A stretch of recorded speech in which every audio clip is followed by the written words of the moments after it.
नमस्ते, मैं हूं संजय दीक्षित और आप देख रहे हैं दी जयपुर डायलॉग्स।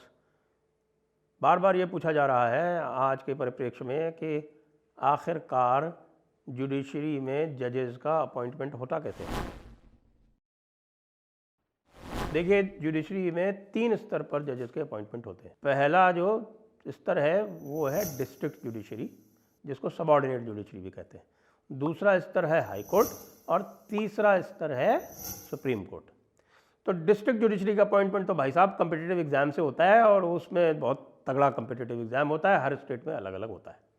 और उसके जरिए डिस्ट्रिक्ट जज में सबसे पहले लोएस्ट कैटेगरी वाले जज अपॉइंट होते हैं, जिनको या तो जजेस जूनियर डिवीजन कहते हैं, कहीं कहीं पे मुंसिफ कहते हैं। तो वो तो हो गया कंपटीशन से। लेकिन हाई कोर्ट का जब अपॉइंटमेंट आता है तो हाई कोर्ट जो है वो कॉन्स्टिट्यूशनल कोर्ट है। उसमें जो अपॉइंटमेंट होता है उसका ये प्रोसीजर होता है कि जो हाई कोर्ट का चीफ जस्टिस होता है उसके साथ में 2 जो सीनियर मोस्ट जज होते हैं वो बैठ के एक लिस्ट बनाते हैं। वो लिस्ट जो है वो भेज देते हैं सुप्रीम कोर्ट को, उसकी एक कॉपी भेज देते हैं गवर्नर को, एक कॉपी भेज देते हैं गवर्नमेंट को। गवर्नमेंट चाहे तो अपने टिप्पणी उसके ऊपर भेज सकती है। इसके बाद सुप्रीम कोर्ट में 3 जज का कॉलेजियम बनता है, उस कॉलेजियम से उसका एग्जामिनेशन होता है और उसके बाद फिर वो रिकमेंडेशन भेज दिया जाता है सरकार को।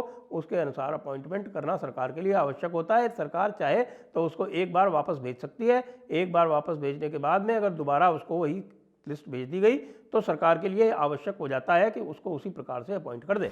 तो ये एक दादागिरी है।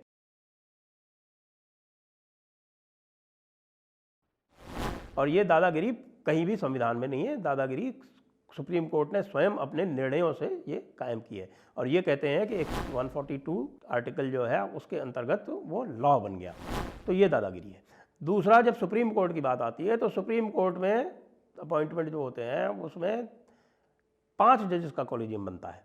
जो सीनियर मोस्ट 5 जजेस होते हैं उनका कॉलेजियम बनता है और वो जो है जो हाई कोर्ट के जो जजेस होते हैं उनमें से और जो चीफ जस्टिस होते हैं हाई कोर्ट के उनमें से और सुप्रीम कोर्ट के कुछ वकील होते हैं उनमें से तय करती है कि वो किसको भेजेगी, किसका चुनाव करेगी। और वो आपस में बैठ के तय कर लेते हैं, जैसे कि किसी क्लब में बैठ के तय करके किया जाता है। और आपस में बैठ के तय करके और उसके बाद फिर उसको भेज देते हैं सरकार को। और सरकार यदि उनको पसंद नहीं आया तो उसको एक बार वापस भेज सकती है। दूसरी बार उसी को रिट्रेट कर दिया गया तो फिर उनकी व्यवस्था हो जाती है कि उन्हीं को अपॉइंट करें।